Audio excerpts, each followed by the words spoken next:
Hello বন্ধুরা,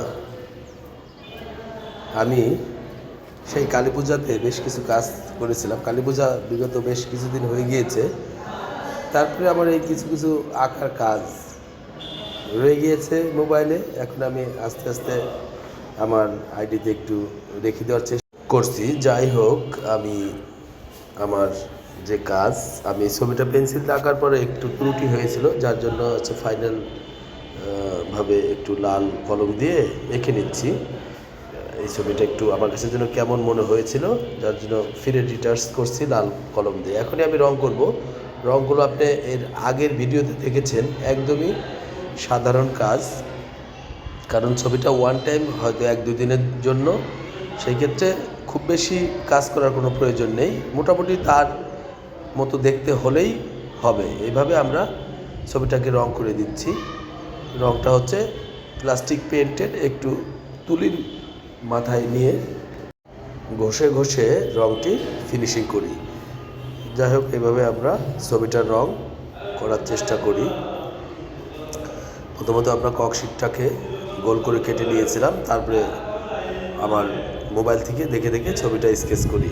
এই ছবিটা আমাদের কথা ছিল পিভিসি প্রিন্ট করে দেওয়ার, কিন্তু আমরা পিভিসি প্রিন্ট করতে গেলে যত সময় বসে থাকতে হবে কম্পিউটারে যে কাজ করবে, এবং সেই সিরিয়াল মেনটেন করতে গিয়ে যে সময়টা নষ্ট হবে, সেই ক্ষেত্রে আমি চিন্তা করেছিলাম যে তার থেকে ফার্স্ট হয়তো আমি হাতে এঁকে দিলে হতে পারে।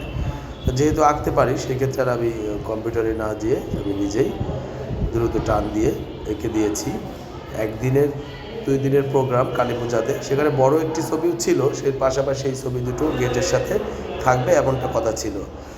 আমরা এই কাজে সবসময় কিছু আঁকার কাজ করে থাকি, একটা কাজের পাশে আর একটা অতিরিক্ত কাজ চেয়ে থাকে, আমরা তাদেরকে খুশি করার জন্য দিয়েও থাকি। সেই কাজগুলো আসলে, এই কাজগুলো অনেক কষ্টের, অনেক সময় দিতে হয়, কিন্তু সেইভাবে আমরা পারি না, আমাদের সময় কম থাকে, যার জন্য আমরা কষ্টটাও বেশি করতে পারি না, সময়টাও বেশি দিতে পারি না। মোটামুটি আর কি একটা অবস্থান এনেই দিয়ে দিতে হয়। আপনারা দেখতে পাচ্ছেন, শুধুমাত্র আমরা ক্রিম শেডের সাথে একটু খয়েরি শেড, এই ছবিতে একটু ডার্ক শেড আছে, তার জন্য একটু গাঢ় শেডটা করে দিচ্ছি। এদের শাড়ি কাপড়গুলো সাদা রঙেরই ছিল, যার জন্য আরও সময় কম লেগেছে, খুব বেশি কাজ ছিল না। এখন আমাদের কাজের প্রায় অনেক দূর হয়ে এসেছে, আমরা ছবিটার মোটামুটি একটু ফিনিশিংয়ের দিকে চলে এসেছি। আপনারা দেখতে পাচ্ছেন ঠোঁটটা ফিনিশিং করলাম।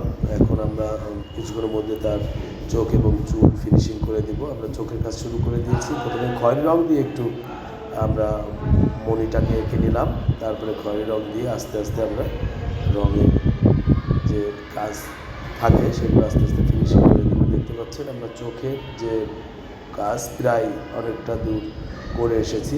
ককশিটের উপরে ছবি আঁকা খুবই কষ্ট, কারণ খুব বেশি চাপ দিলে ককশিটে একটু ববলিন উঠে আসতে পারে এবং ক্ষয় হতে পারে, যার জন্য খুব সাবধানে কাজ করতে হয়।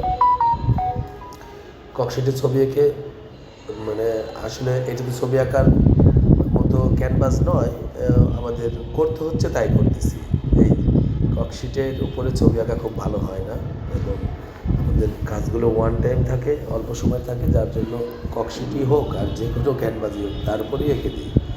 দেখতে পাচ্ছেন আমাদের 2টি চোখই আঁকা শেষ হয়ে গিয়েছে। ইতিমধ্যে আমরা চুলের কাজে চলে যাব। আমরা চুলে একটু বিরাস মুছে মুছে রেখেছিলাম, এখনই আমরা চুলে রং করব।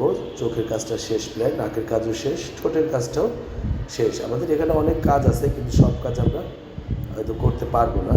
আমরা একটু করেই মোটামুটি একটা ধারণা আসলেই আমরা ছেড়ে দিব। আমাদের চুলের কাজ করলে ছবিটা দেখতে সুন্দর হবে।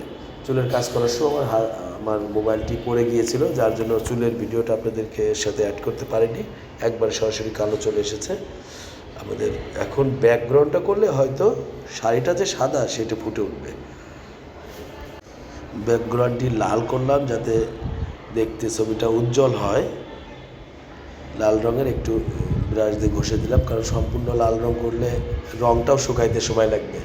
ঘষে ঘষে রং করলে রংটা সাথে সাথে শুকিয়ে যায়। এই জন্য একটা উপকারের সাথে বেশ কয়েকটা উপকার হয়েছে আমাদের। দ্রুত রঙও শুকিয়ে গিয়েছে এবং দ্রুত কাজটাও শেষ হয়ে গিয়েছে। সকলে ভালো থাকবেন। দেখা হবে আরও কোনো এক ভিডিওতে। ধন্যবাদ।